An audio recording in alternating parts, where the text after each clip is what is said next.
The Lord be with you. A reading from the Holy Gospel according to Matthew.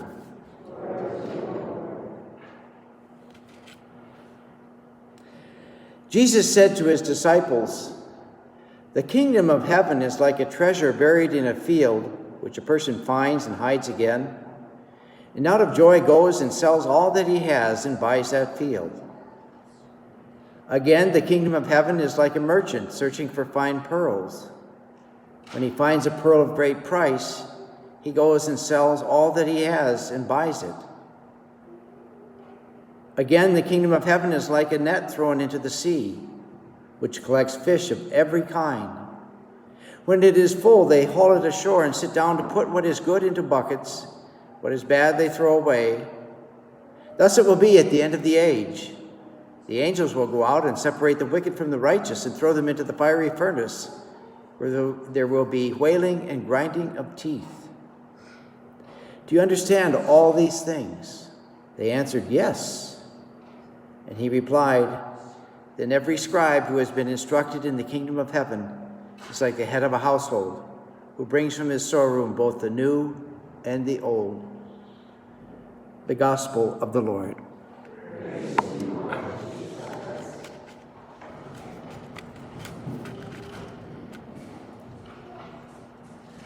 As I mentioned, my name is Monsignor Brian Donahue. I'm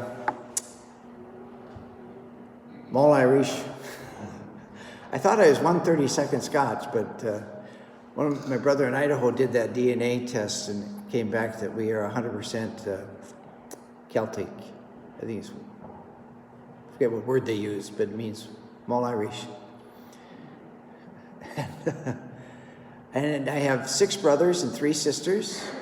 There's 7 boys and 3 girls in our family. I'm third from the youngest. I just turned 65, have my Medicare card on me on July 9th. Actually, there are 4 generations on the 9th of birthdays: my mother, myself, a nephew, and a grandnephew. But my parents are deceased. My father was a truck driver. He was what they call a local for Midwest Motor Express. He had the downtown Fargo area. He would deliver in the mornings and pick up in the evenings. And he did that for 30-some years. And he still used to claim before he died that, when they just had the anniversary of the landing on the moon and put the flag on there. He said, actually, when they got there was another banner on the moon that said, "Ship the best, ship Midwest." That used to be their slogan. So, and my mother worked in the school kitchens. Once Olive's kids were into school, she went to work in the kitchens, working in the lunchrooms, things like that. So that's our family life. I ordained a priest 37 years. I've worked in various capacities in the diocese. Also was in the North Dakota Army Guard for 20 years, and 7.5 years active duty. And I retired off back to duty in 2014, came back to North Dakota. And went to Holy Family in June of 2014. And then about a week later, I was in an airport and got caught in an up escalator, and crushed my left leg and broke the right one. I was in a wheelchair for 5.5 months. Had to learn how to brush my teeth standing up. I couldn't remember anymore. But I thought it was interesting. I was living my last assignment. My clothes went back to Iraq. Then the Pentagon changed the orders, big surprise. And I went to West Point for the next 5 years. And during that time, I was at West Point. I also served as a chaplain for the Ladder 7 on 29th Street in Manhattan. They had lost their chaplain was victim number 1 on 9/11. So I was with them, and I thought it was interesting. This whole time in New York City, in the area for 5 years, and everything went just great, no problems. And I come back to North Dakota. I end up in a wheelchair for 5.5 months. And then in a wheelchair in downtown Grand Forks, I get robbed. Robbing a priest in a wheelchair, come on. I said, I spent all that time in New York City, nothing happened. I get back to North Dakota, look what happens. And then, so I had surgeries, obviously, and then in the last year, I've had 4 surgeries. I had spinal, a total hip replacement, and 2 surgeries on this arm for different things. So if you see me not quite genuflecting yet, I'm still working on it, but I'm getting back there. Out at the Lake Metagosti last night, some of the kids, I was asking them about if they had any pets, like a dog or a cat, a horse. Last night, one of the little girls had her pet chicken, and someone else had a pet cow. A friend of mine, he grew up on a farm near Hankinson. He had a pet pig. And so there's all sorts of pets. You can have, I suppose, boa constrictors. I wouldn't recommend it, though. Anybody here have pets, dogs, cats, things like that? They're pretty special to have. Yeah. And the thing about it is, imagine if you, like, I might be getting a dog. The government wants me to try out this dog. But one of the things they do, they first come and visit you at your home and see how you care for your home. It'll give it an indication of how you're going to care for the dog. Then they see if you have the finances to take care of it, yearly cost of an animal for the vet, and then general treatment. And then they come and visit you. And so if I do get the dog, I sign a thing acknowledging that that dog could most likely be with me the rest of its life, but I don't own it. So they can come visit at any time. If they get an indication that I'm not caring for that dog, they take it away. And if you think about your own pets that way, dogs, cats, whatever, imagine if when you got that animal, if they said, okay, this is yours.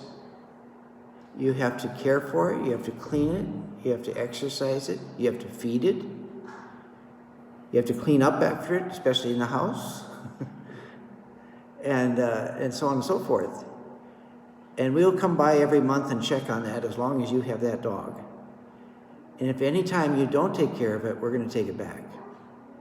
Can you imagine that if you really got close to your dog and all of a sudden they came and said, no, you're not taking care of it. Sorry, we're taking it with us. That would be terrible. So we want to take care of our pets. I used to have English Springer Spaniels, which I love. So how does that relate to the gospel?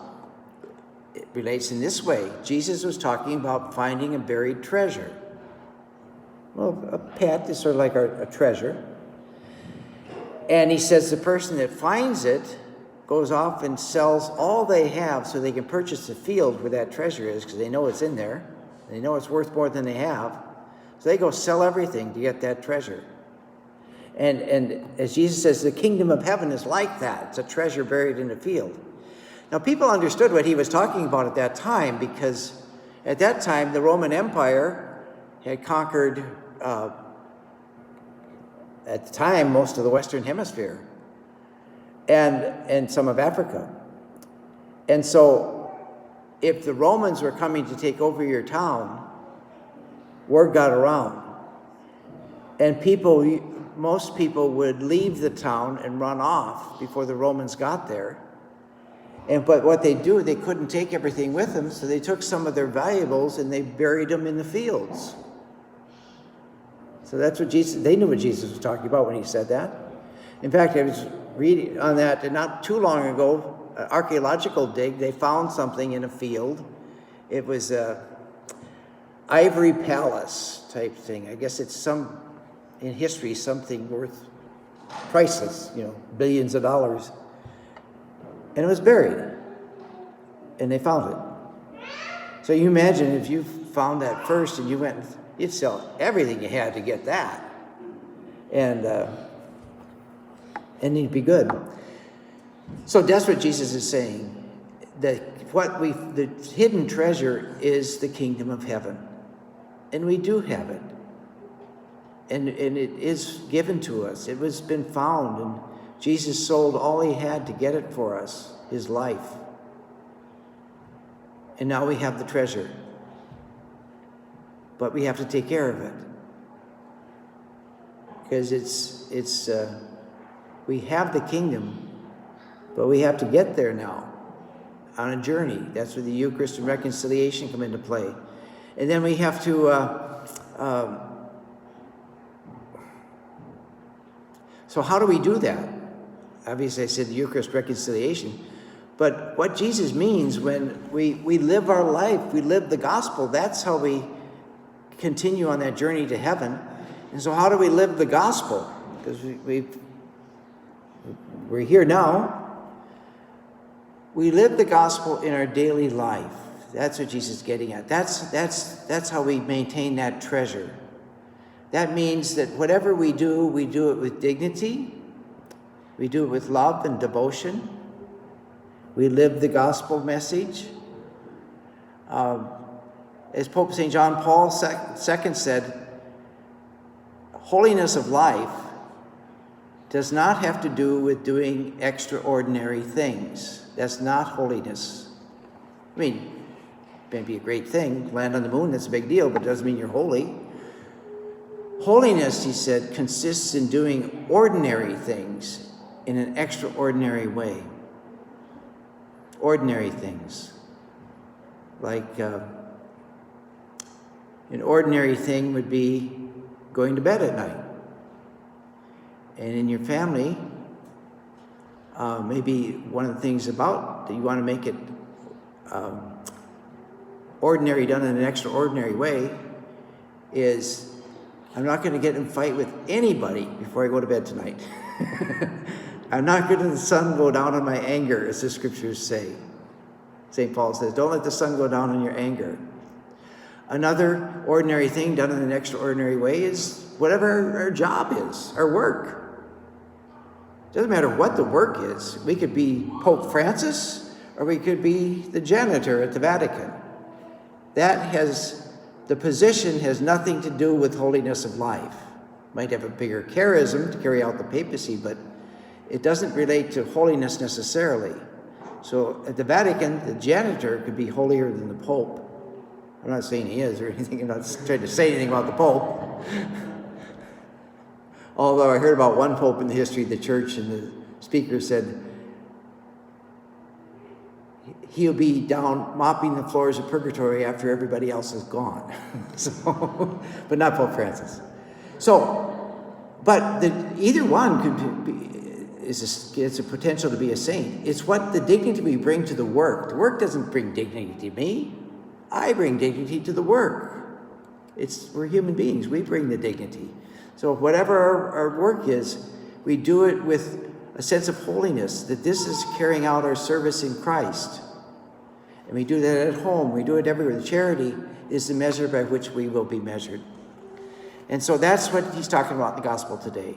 We have the treasure. It's called the kingdom of heaven. Now, how do I live my ordinary life in accord with the gospel in an extraordinary way so that I get there?